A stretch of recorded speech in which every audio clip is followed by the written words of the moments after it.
The Republicans vote no on Kevin McCarthy for Speaker of the House for a 10th time in a row.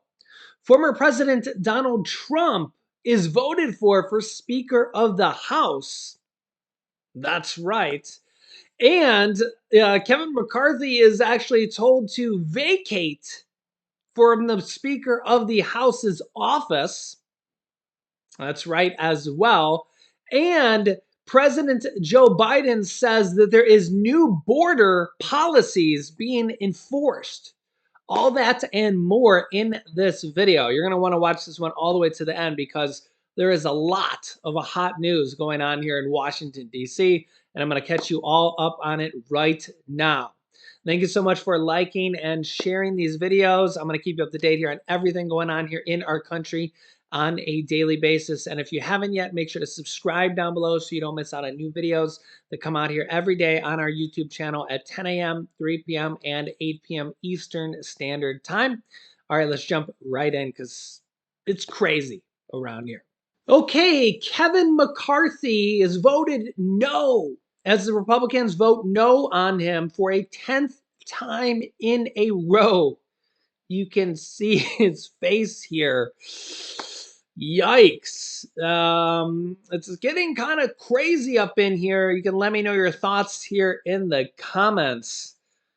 What a face of disarray and despair there. The Republican leaders, Kevin McCarthy, who's the minority leader, or was the minority leader, who knows what's going to happen here at this point. He's not looking too happy there. Yeah, so a couple different things could happen here right now. Kevin McCarthy could concede, could step down and let another Republican take its place.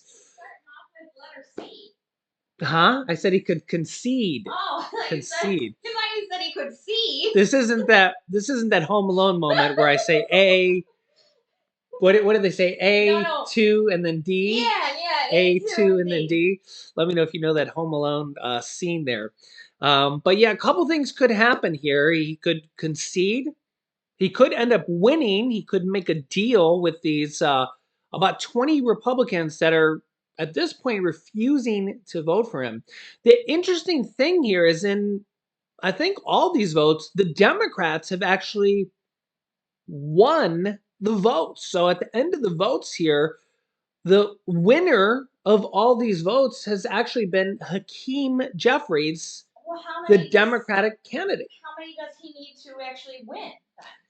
So technically, the rule is you need a majority of Congress to win, which is, I believe, 218 votes, and the Democrats only have 212 votes. So he only needs 6 votes? He needs 6 votes, but the Democrats don't have 6 votes. Well, if they were smart, they should be over at the Republicans lobbying 6 votes. Yeah, but I don't think there's any Republicans that are going to vote for. If they don't want McCarthy, they would. Yeah, but it's. You see what I'm getting at? Yeah, you let me know your thoughts here in the comments. But see, the problem is that like it's the lesser of two evils for the Republicans. Yeah. And the Republicans are like, yeah, but the lesser of two evils is like never voting for a Democrat. I don't know if they don't want McCarthy that bad. Yeah, but it's they like need to go towards those 20 that don't want him. There you go. So what's interesting here is that like AOC, Alexandria Ocasio-Cortez, was actually seen talking with Matt Gaetz. And it's like they're like, you know, mortal enemies. Yeah, he's not gonna go. He wants, bring up the article who he wants. So I'll actually show you who Matt Gaetz voted for. Well, I'll show you the footage here. Take a look. Gaetz. Donald John Trump. Trump.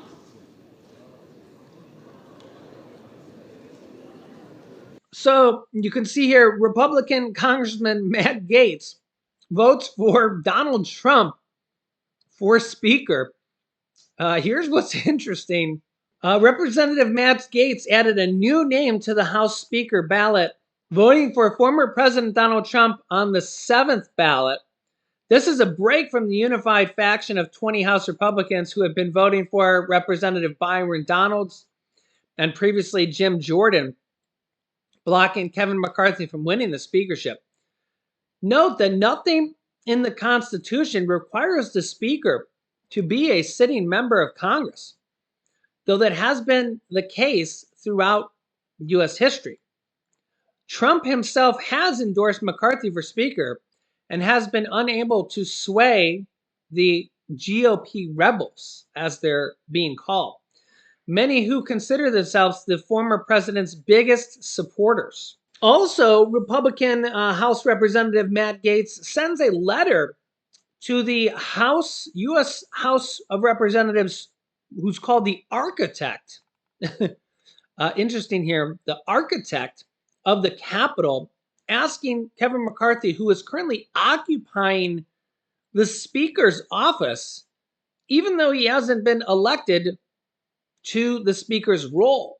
Republican Representative Matt Gaetz sent a letter to the architect of the Capitol questioning why House Speaker candidate Kevin McCarthy, Republican from California, was already inhabiting the Speaker's office amid an inter-party battle over the House top's leadership position, saying, quote, "I write to inform you that the Speaker of the House's office, located in the U.S. Capitol building, is currently occupied by Representative Kevin McCarthy," Gaetz wrote in this letter. Quote, "As of this morning, the 117th Congress adjourned, and Speaker from the 118th Congress has not been elected," he wrote. After 3 undeciding votes, now it's been 10 undeciding votes, no member can lay claim to this office. Interesting. Matt Gaetz said they even came to the position where I don't care if we got a plurality and we elect Hakeem Jeffries. McCarthy said, or Matt Gaetz said, and then McCarthy said. Interesting here. Yeah, so you guys can let me know your thoughts here in the comments. Yeah. Meanwhile, this hasn't happened in over 100 years, and nothing can get done in Congress. Congress is basically paralyzed for the time being. So it kind of makes you wonder, like, how Congress can get anything done. I see this a lot in the comment section. I have seen this a lot in the comment section over the last year. Do they have the people's best interest in mind? And, they can't even decide amongst themselves. You see like one party here can't decide, the Republican Party can't even decide what's best for them. And then you kind of wonder, how do they decide what's best for the American people? And remember, the American people are almost evenly divided between Republicans and Democrats for the most part. I mean, we see this in elections. You go in the elections and you see almost 50-50 Republicans, Democrats, somewhat slightly, a little bit left, a little bit right, for the most part. But we're almost about 50-50 in almost the major elections. So, I mean, you guys can let me know your thoughts here. I mean, remember that the Senate was 50-50 last time around. Now it's 51-49. Democrats 51-49, and the House is slightly Republican. So again, almost 50-50.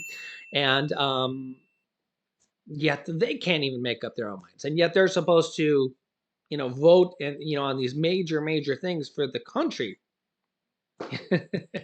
They can't even make up their own minds. Meanwhile, the Biden administration announces new border enforcement measures.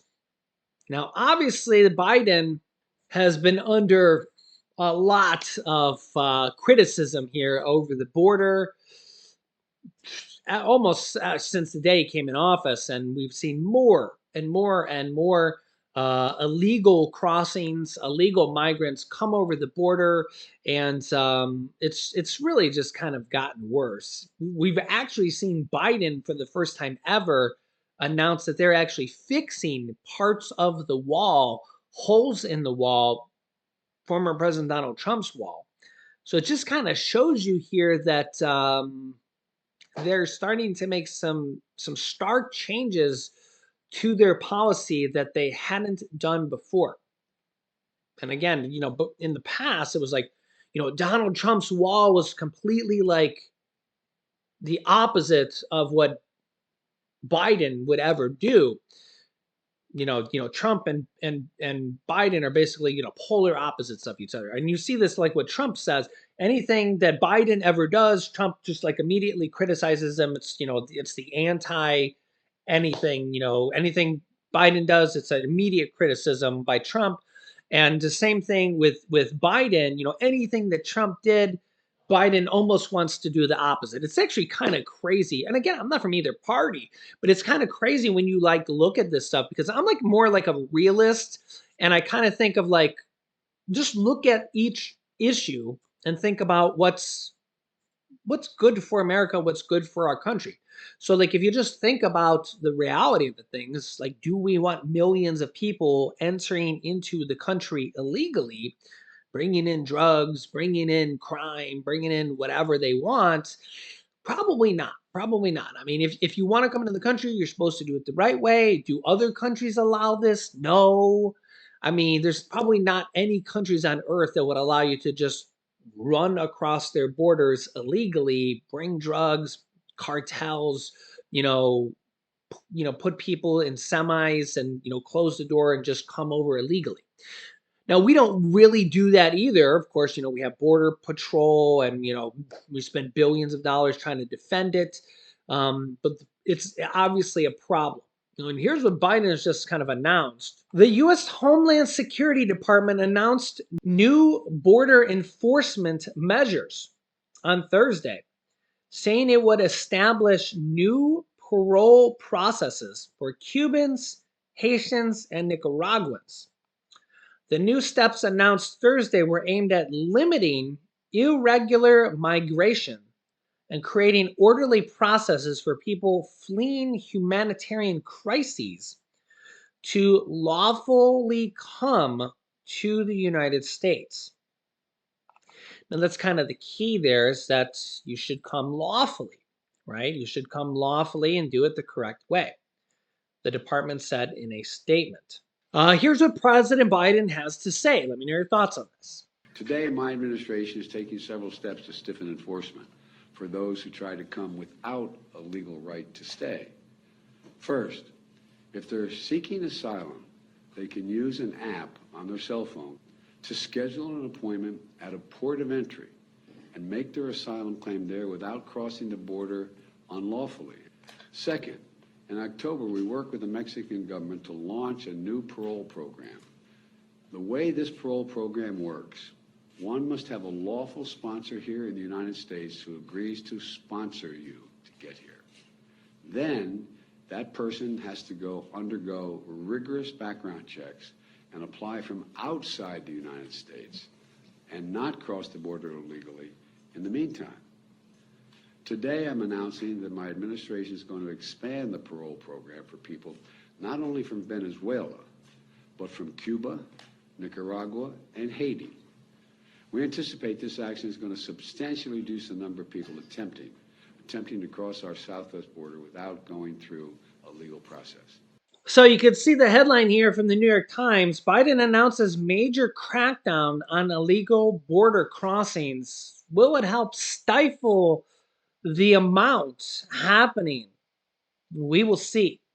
We will see. Let me know your thoughts here in the comments. I'll keep you up to date here with everything going on here in our country on a daily basis. Thank you for liking and sharing these videos.